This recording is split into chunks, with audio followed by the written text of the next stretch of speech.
résultats sont assez serrés et surtout pour les membres du jury, c'était compliqué d'évaluer. On avait en fait une grille assez précise, assez stricte à respecter, avec différents critères.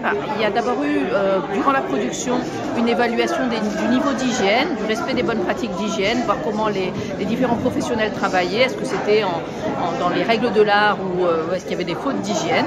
Donc ça, les autres membres du jury n'ont pas suivi cette partie-là.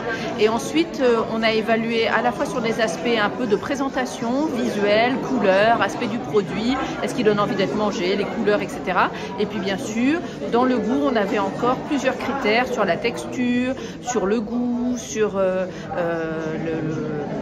l'harmonie entre les différentes saveurs. Et donc ça faisait un total savamment calculé et ça nous a permis donc d'avoir 2 lauréats.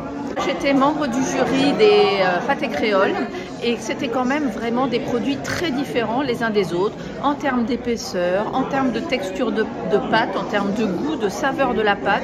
On a vraiment eu des produits très différents, donc très variés. À la fois, à chaque fois, ça restait toujours un pâté créole, hein, ce n'étaient pas des produits innovants qui sortaient du classique produit, mais vraiment une grande diversité quand même dans les saveurs, dans les parfums, dans les formes, dans les présentations, donc de la créativité dans la décoration, et puis vraiment dans les saveurs, des choses vraiment nettement différentes. Il n'y en avait pas deux qui se ressemblaient.